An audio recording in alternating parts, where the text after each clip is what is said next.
Pronto, tá gravando. Tá. Oi, gente, boa noite. Então, o nosso Journal Club de hoje, segundo artigo, né, vai ser esse artigo do Journal of Critical Care, de 2023, o etomidato com agente de indução para intubação orotraqueal em pacientes críticos, né, é uma meta-análise de RCT, né, de ensaio clínico randomizado. É um artigo italiano. E, assim, eu acho que antes de entrar até nesse artigo, eu quis fazer uma introdução breve, assim, sobre a questão do agente anestésico ideal, até. Eu acho que vale até a pena falar um pouco sobre isso, trazendo até esse gancho do que a Gabi falou no journal anterior, assim. Ela até, inclusive, usou esse termo da busca do sedativo. E é verdade, assim, na anestesia rola muito isso de qual que é o sedativo ideal, qual que é a droga perfeita, né? E assim, para a gente preencher os pré-requisitos da droga perfeita, sinceramente, são muitos. Então, assim, é muito difícil. Então, assim, um sedativo precisa ser quimicamente estável. Então, por exemplo, ele não ter associação, não interagir muito com pH, com temperatura, essas coisas assim do sangue. Ser solúvel em água seria o ideal. Quimicamente inerte. Então, por exemplo, aquele sedativo não interagir com a bolsa de PVC, né? Esse tipo de coisa. Ter várias vias de administração possíveis também, então não só venosa, mas talvez inalatória, talvez retal, intramuscular, e por aí vai. Não acumular com o uso contínuo da droga, então, né, assim que eu parasse a droga, ela já depuraria do organismo. Não estar ligado a proteínas, não sofrer metabolismo, ou pelo menos, assim, não depender de um órgão específico, né, para seu metabolismo. Não ter metabólitos ativos, produzir somente a sedação, sem outros comemorativos, então sem aqueles efeitos colaterais, início rápido de ação e clareado rapidamente, né? Um offset também muito rápido. E a meia vida mínima. Então, assim, a gente vê que na anestesia existe, de fato, é falado sobre isso, de qual que é o agente ideal. E até em 1935 teve um anestesista, que é o Dr. Kemp, né, que ele até publicou um artigo no British Journal of Anesthesia, nessa data de 1935, sobre, de fato, o ideal, assim, o que seria o ideal. E aí ele coloca essa frase famosa, que, assim, a opinião geral parece ser de que no futuro algum superquímico vai criar e vai descobrir alguma substância, né, que vai satisfazer inteiramente todas as demandas postuladas do que seria esse anestésico ideal. Então, assim, parece ser uma coisa muito utópica, mas é uma coisa que as pessoas fazem na anestesia. E é engraçado, porque, por exemplo, a gente não vê isso na cardiologia. Então, por exemplo, a gente comparando a rosuvastatina com a estatina mais ideal, a estatina mais perfeita. Não tem isso, né? É a rosuvastatina com a atorvastatina, entendeu? São as estatinas que a gente tem no dia a dia que a gente compara, né? Então, no final das contas, a escolha do sedativo importa? Acho que é uma pergunta muito importante. E assim, como a gente está falando de pacientes críticos, ela importa sim, ainda mais pacientes críticos que vão ser intubados, né? A gente sabe que a intubação é um procedimento de risco, porque pode levar a hipoxemia, pode levar a hipotensão, a parada cardíaca. Então, sendo o sedativo um fator de risco modificável para toda essa instabilidade que já pode acontecer na intubação orotraqueal, então acho que a escolha faz sentido a gente pensar um pouco mais na escolha do sedativo. E aí aqui eu coloquei essa tabela sobre os sedativos que a gente mais usa na hora da intubação orotraqueal. Então, a gente usa bastante o etomidato como mecanismo de ação, ele é um agonista do receptor GABA, da subunidade A, né? Então, é um inibitório do sistema nervoso central. Como efeito colateral, ele diminui a pressão intracraniana e o metabolismo cerebral. Ele causa algumas mioclonias, né, que elas podem até ser confundidas, assim, com, enfim, umas crises, né, convulsivas mesmo. Não é muito bem explicado por quê. Ele pode causar náuseas e vômitos, dor à injeção. E precaução é principalmente sobre a supressão da produção adrenal de esteroide, que vou destrinchar mais à frente. O Propofol também é outro agonista do receptor GABA-A, também da subunidade alfa, né, do GABA. Diminui a pressão intracraniana, pode gerar depressão miocárdica, e é por isso que a gente tem que tomar mais cuidado nos pacientes cardiopatas. Pode gerar depressão respiratória, é utilizado como anticonvulsivante e também tem poder antiemético. A ketamina é um antagonista do receptor NDMA, né? Então ela antagoniza justamente o receptor que excitaria, né, o sistema nervoso central. Então, ela tem efeitos simpático-miméticos, né? Então, ela aumenta a pressão intracraniana e é por isso que tem que tomar cuidado naqueles pacientes que têm politrauma, né? Que são politrauma com hipertensão intracraniana. Podem aumentar a pressão intraocular, causar hipertensão, taquicardia, e a ketamina também tem um efeito de analgesia e broncodilatação. Então, a gente também usa nesse cenário, né? A gente vê muito nos pós-operatórios e broncodilatação. Então, a gente também vê muito nos pacientes asmáticos, também é uma medida aí que a gente pode fazer. Os benzodiazepínicos também são agonistas do receptor GABA, da subunidade alfa, podem causar depressão respiratória, amnésia anterógrada. Isso é bem comum, né? Bastante relatado, a gente que passa bastante agora no centro cirúrgico, né? A gente vê o quão comum isso né? Agitação paradoxal, também é um anticonvulsivante, pode ser usado como tal, né? Pode causar soluços, vômitos e tosse. Então, essa medicação, como precaução, a gente tem que tomar cuidado, né, nos pacientes que têm doença renal crônica, pela eliminação mesmo da droga, pacientes hepatopatas, né, pelo metabolismo dela, e pacientes cardiopatas, que também pode causar depressão miocárdica. E, por fim, os barbitúricos, né, principalmente o tiopental, que eram umas drogas bem utilizadas no passado. O mecanismo de ação é o agonista do receptor GABA, também da subunidade A, diminui a pressão intracraniana e o metabolismo cerebral e pode gerar depressão miocárdica. E como precaução, a gente tem a depressão respiratória, se a taxa de infusão for muito rápida, pode gerar uma necrose tecidual, se extravasar ali para os tecidos, né, para a pele, e tomar cuidado em paciente que tem porfiria, que é contraindicado.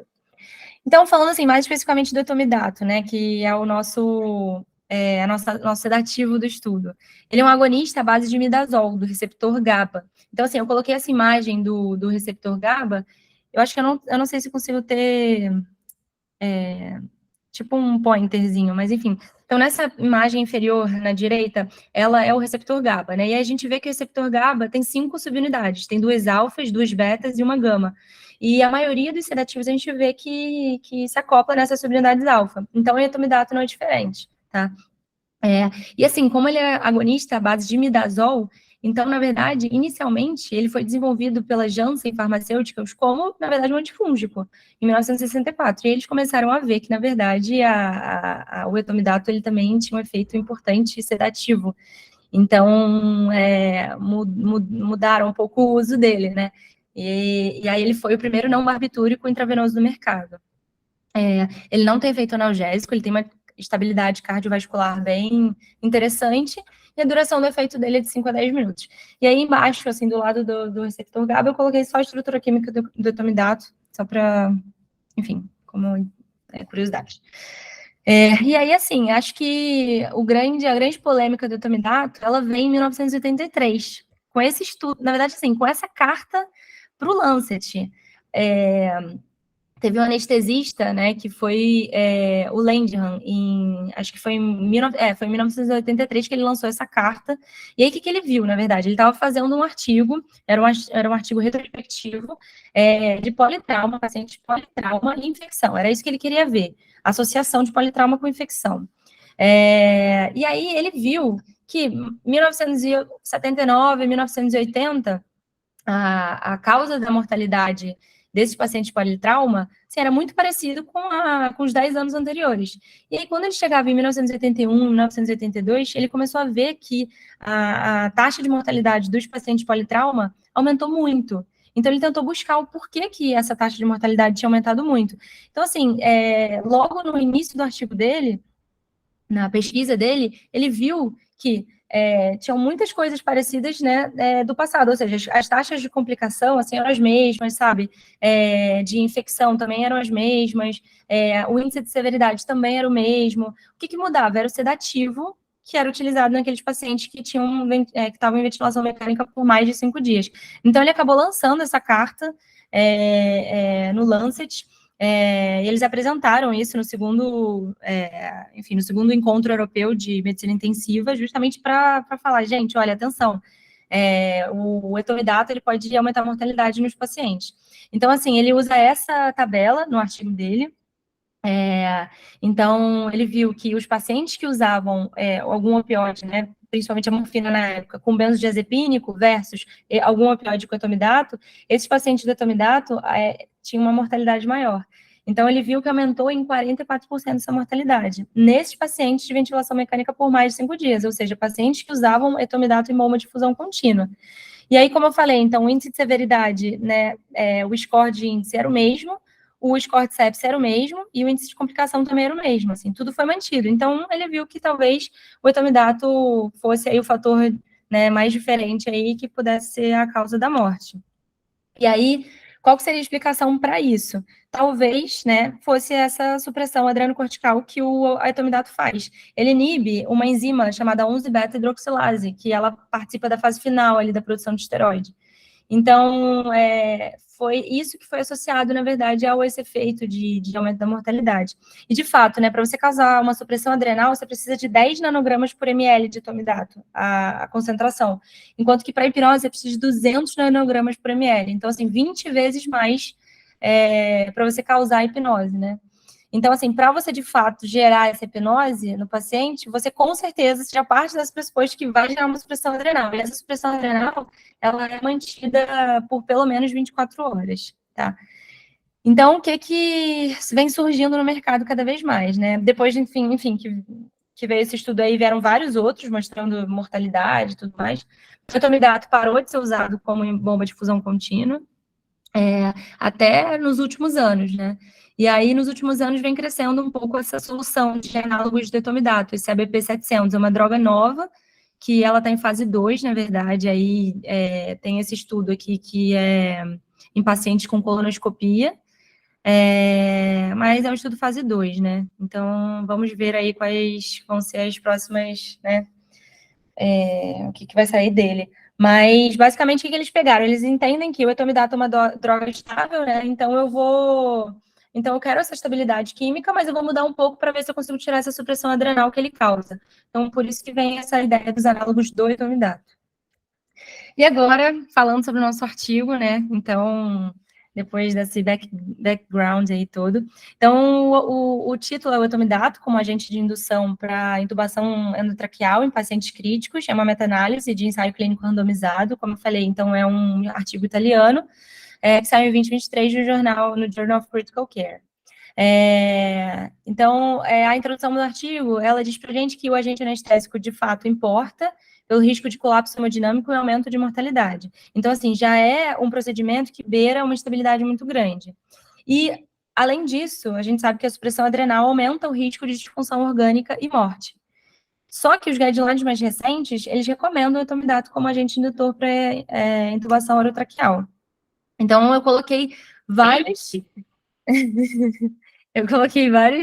meta-análises aí que foram saindo ao longo dos anos. E aí, assim, elas são muito controversas. Algumas meta-análises mostram o efeito, né, de aumento da mortalidade do etomidato, outras mostram que não teve diferença estatística nenhuma.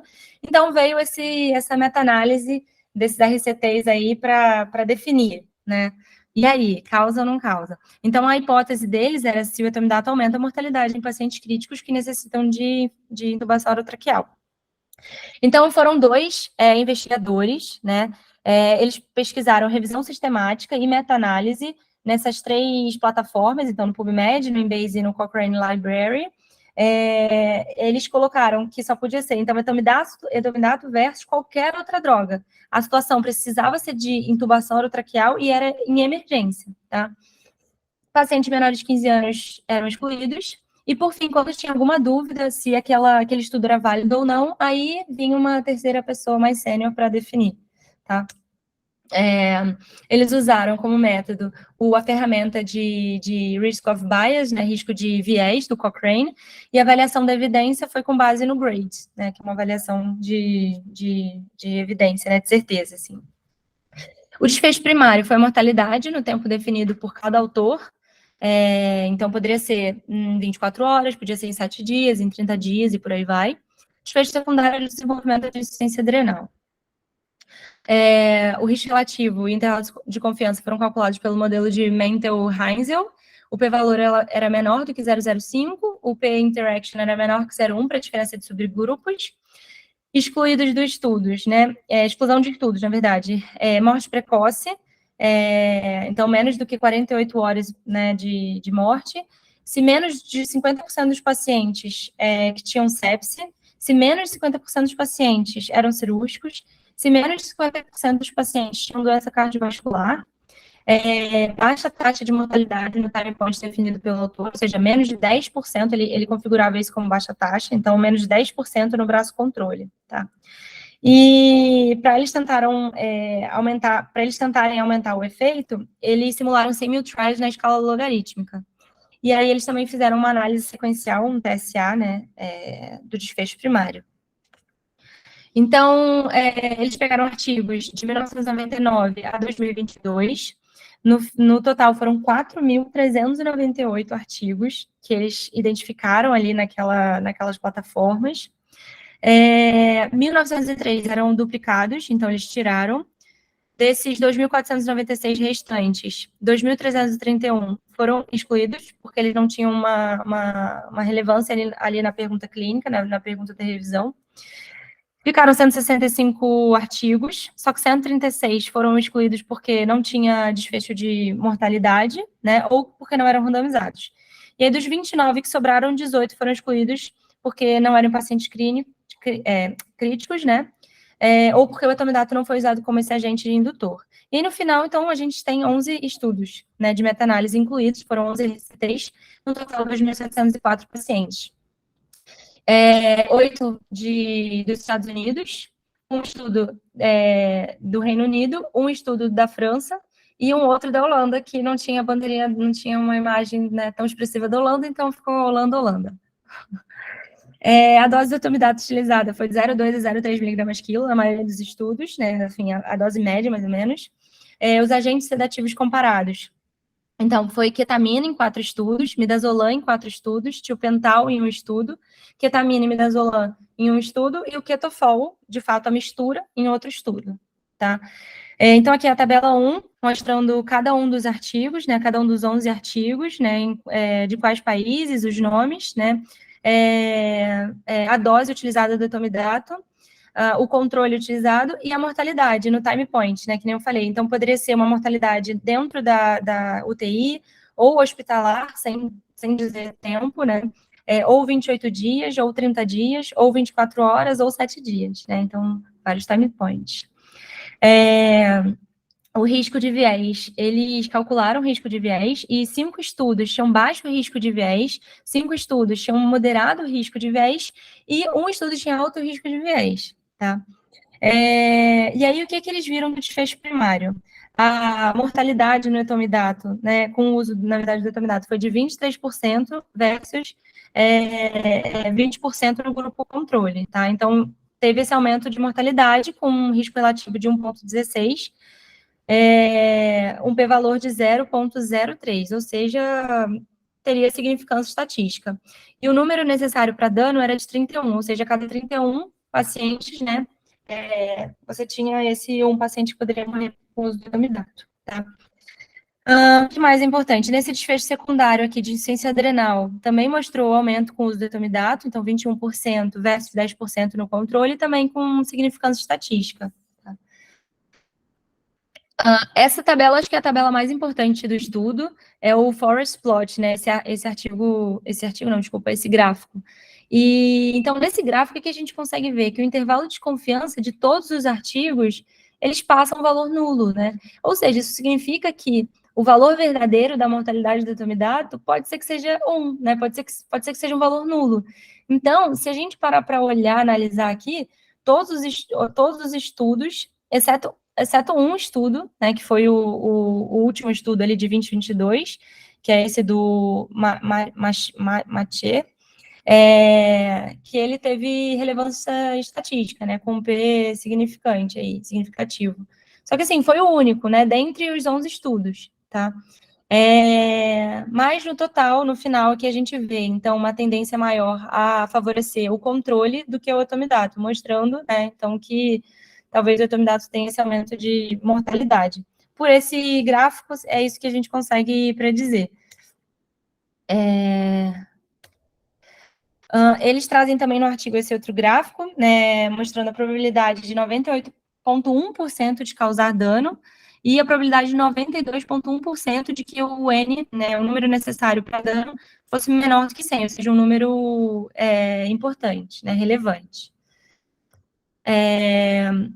Quando a gente faz a análise sequencial dos trials, a curva Z ultrapassou o limite da significância estatística, indicou que a evidência existente era suficiente para concluir que a etomidato aumenta a mortalidade, e assim, nessa parte do estudo, até inclusive ele é bem enfático com isso, ele fala que o GRADE, ele dita que a certeza de evidência de mortalidade foi considerada moderada, e aí sobre o risco de insuficiência adrenal, eles fizeram vários testes de estimulação do ACTH, em 3 e 5 horas, 4 horas, 4 6 horas, enfim. Também por diagnóstico clínico independente, ou seja, de insuficiência adrenal. E aí o valor que ele trouxe foi de 21% versus 10%, mostrando que quem usa etomidato também tem mais risco de insuficiência adrenal, com p-valor também menor do que 0,001. A discussão que ele traz é muito. Ele fala exatamente isso. Ele fala que, então, o etomidato tem alta probabilidade de. Quem usa etomidato na indução, ali tem alta probabilidade, então, de mortalidade. Ele é bem enfático quanto a isso. Tem risco aumentado de insuficiência adrenal também. O sinal de dano com etomidato é preciso e robusto. 98,1% de probabilidade de aumentar a mortalidade. 92,1% de probabilidade de causar esse dano de uma maneira impactante, ou seja, com esse NNT menor do que 100. Eles também colocam que o dano do etomidato está relacionado à diminuição da resposta ao estresse em médio prazo, né, da supressão adrenal. Eles acham que tem que considerar um agente alternativo para essas situações. E talvez a força desse artigo, né, opinião dos autores, seja, né, que é um RCT, o número de pacientes foi bem relevante. E, assim, a minha opinião, né, coloquei aqui no final, aqui, assim, beleza, é uma revisão sistemática, meta-análise, eu achei o desfecho clínico super relevante, né, mortalidade é um desfecho clínico relevante, baixa estatística de heterogeneidade também, se a gente voltar no forest plot, aqui a gente vê que esse I ao quadrado aqui, a heterogeneidade foi de 0%, né, então isso é uma coisa boa. Só que os estudos cruzaram a linha de efeito nulo. Eu acho que isso por si só já fala muita coisa, né? Então, se ele pega 11 estudos e 10 deles, né, cruzam essa linha de efeito nulo, poxa, será que a gente tinha que ter usado esses RCTs para fazer essa meta-análise? Não sei, né? Estudos de baixa qualidade metodológica, você tinha esse viés de condução, né? Por exemplo, esse último artigo, né, esse último estudo, esse último RCT de 2022, que é desse Mathieu, a mortalidade em 28 dias, por exemplo, não teve diferença estatística, e a mortalidade que ele usou para esse último estudo, por exemplo, se a gente colocar o time point dele, né, foi em 7 dias. Em 7 dias, de fato, ele fala que aumenta a mortalidade, mas em 28 dias, não teve diferença estatística, por exemplo. E aí isso ele não traz para essa meta-análise. E os time points, né, por fim, eram muito diferentes. Então, assim, ele colocava time point diverso, como eu falei. Então, no hospital, em 7 dias, 24 horas, 30 dias. Então, não dava muito né, para deixar uma coisa mais homogênea. Então, acho que é isso, desse artigo, assim, dessa meta-análise.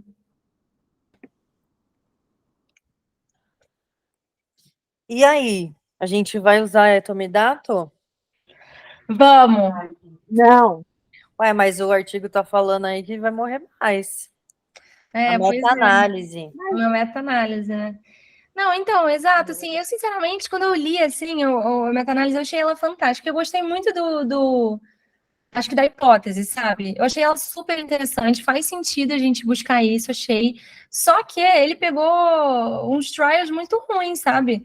Então, tipo, eu acho que esse foi o problema, foram os artigos que ele usou, para no final das contas, tipo, 10 artigos dos 11 eram artigos que, poxa, não tinham um P significativo, e aí no final só tinha um deles que tinha. E aí, no final das contas, o P da meta-análise deu, e aí pronto. Aí pode já sair por aí falando que a etomidato mata todo mundo e que não dá pra gente usar.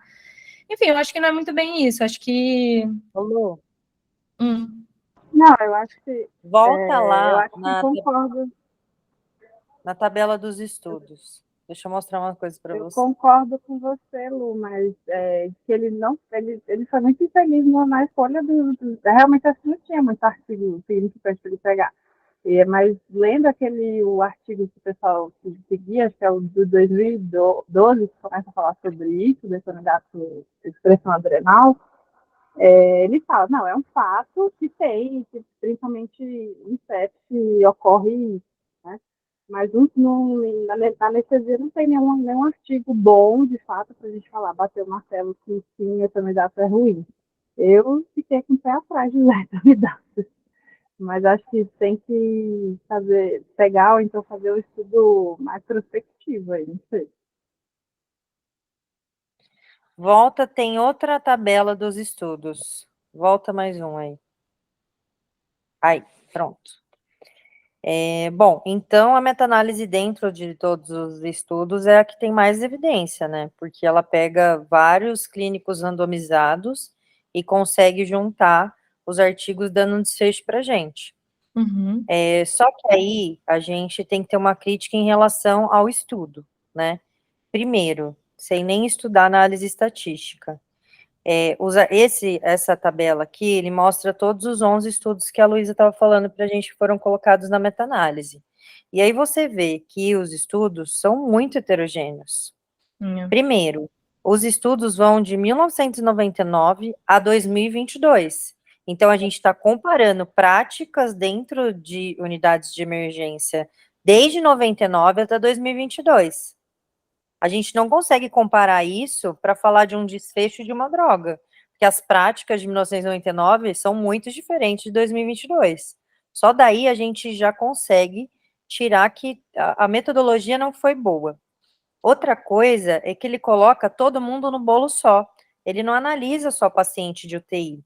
Quando a gente vem aqui, ó, aqui ele fala o nome do autor, a data, qual jornal saiu, o país, e aí ele fala os pacientes. Então, quando a gente vê, ó, o primeiro é para pacientes críticos. No segundo, pacientes na unidade de emergência. Uhum. O terceiro, também, pacientes necessitando de intubação. Aí tem o quarto, paciente de trauma, depois unidade de emergência, aqui, pacientes em trauma, pacientes críticos na UTI, aí sim, pacientes admitidos na UTI, sim, aí outro de emergência e outro de emergência. Uhum. Alguns estudos aqui, inclusive, estão falando de pacientes em atendimento pré-hospitalar. Então, já é um erro de metodologia da meta-análise. Uhum. Porque quando eles vão estudar metodologia, eles têm uma frase que você não pode misturar, eles brincam que é de maçã com banana. A gente não pode misturar todos esses pacientes num bolo só, porque eles não são iguais. O Uhum. paciente da emergência é diferente do paciente da UTI, diferente do trauma. Imagina se eu posso comparar a mortalidade de um paciente que é entubado na cena de trauma com o paciente que está sendo entubado na UTI, entendeu? Uhum. Então, só por isso a gente já vê que a distância dos artigos, então do tempo dos artigos, né, como a gente tem diferença de cuidado, e o lugar onde isso aconteceu. Outra coisa é que quando a gente vê dos traumas aqui, ó, então tem o primeiro, segundo, terceiro, esse vai naquela tabela do Prisma, mais uma, essa. Quando a gente vê os estudos que puxaram a linha para cá, para ser favorável ao controle, se a gente for ver esses dois que estão com o quadradinho, o que significa essa tabela então, né? Ele coloca todos os artigos, o tamanho do quadrado significa a população daquele artigo, então quanto maior o quadrado, maior o N daquele artigo, e essa linha é o intervalo de confiança. Então, dentre todos os eventos que aconteceu, a maioria dos eventos, todos os eventos aconteceu dentro dessa linha. Então, se ele ultrapassa a linha, que é o que a Luísa estava falando, de efeito nulo, significa que ele não foi nem favorável ao controle, nem favorável ao etomidato, né? E é isso que a Luísa estava falando, ó, do primeiro, do segundo, todo cruza a linha. Significa que tanto faz. De todos os pacientes que eu tinha lá, alguns morreram com etomidato, outros morreram sem etomidato, não teve diferença, ele cruzou a linha. E os pacientes que estão mais com quadradinho em favor do controle são os dois estudos de trauma, que também é uma crítica do estudo. Outra crítica que entra já em análise estatística eles falam que, e aí, Lu, essas correções que eles falam de heterogeneidade, que é 0%, isso é tudo enganação estatística, porque quando você vai ver, os estudos são muito heterogêneos. Exato, eles são muito heterogêneos, exatamente. Isso não fez sentido nenhum, né? Eu notei isso também. E aí, outra crítica que eles fazem também é que quando eles foram fazer a análise estatística, o estudo tem um problema matemático, porque no protocolo eles falam que vão fazer uma meta-análise de modelo fixo, e aí de modelo variável, que é o que todo mundo faz hoje em dia, que aí já entra em estatística também, e na verdade eles fazem a meta-análise de modelo fixo. Esse modelo variável, ele leva em consideração a heterogeneidade dos estudos, então ele tem um intervalo maior. E aí, todo mundo já faz nesse modelo. Ele falou que ia fazer nesse modelo, mas na verdade ele faz um modelo fixo. Por quê? E aí tem uma análise, até no Instagram, depois que eu passo para você, de um cara falando de estatística, que ele fala que quando eles pegaram os dados e fizeram de modelo fixo e não deu diferença. Modelo variável e não deu diferença. Quando eles fizeram modelo fixo, deu.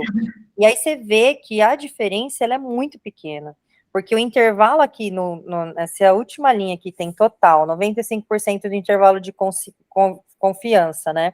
Que não pode ultrapassar o 1, ele dá 1,01. Então, ele começou logo em seguida do 1. Com todos esses vieses que eu tô falando para vocês. Então, foi um estudo.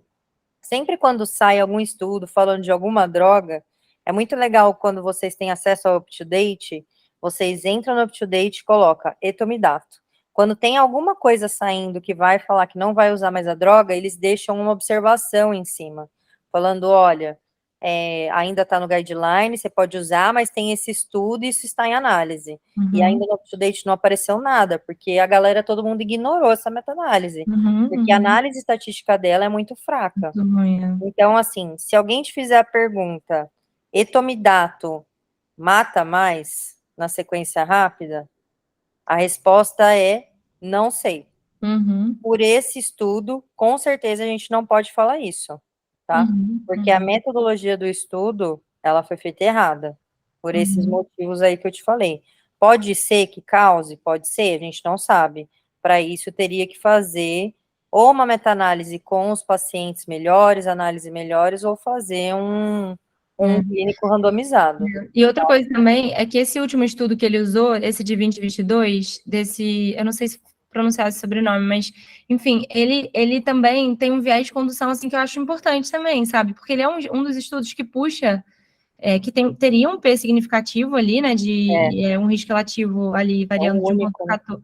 Pois é, e aí, assim, ele tem um viés de condução importante, porque foi um estudo que, na verdade, o médico assistente ali, ele poderia escolher o que aquele paciente ia usar, se era ketamina, por exemplo, ou se era etomidato, sabe?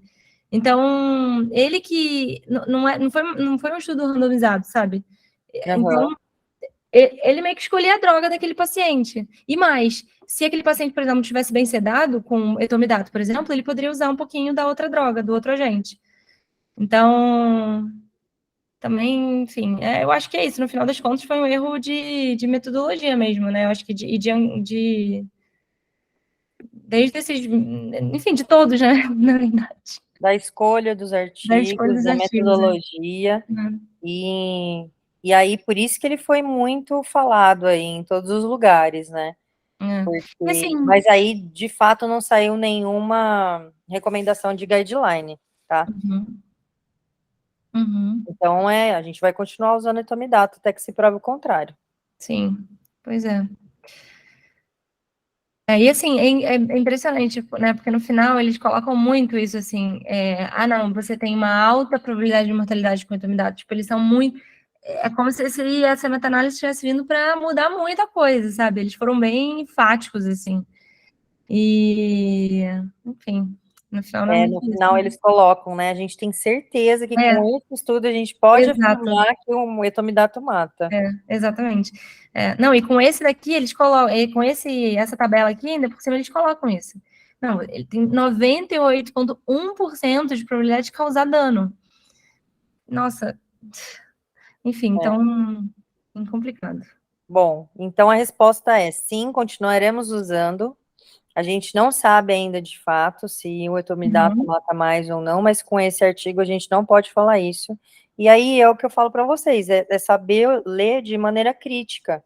Às vezes não é nem precisar saber sobre medicina baseada em evidência, tipo de estudo e meta-análise, mas só você ver o nome dos estudos ali, a data, e da onde os pacientes estão saindo, você fala, poxa, tem alguma coisa de errado, eu não posso juntar todos esses pacientes e falar que a mortalidade vai ter sido por conta de uma droga, entendeu?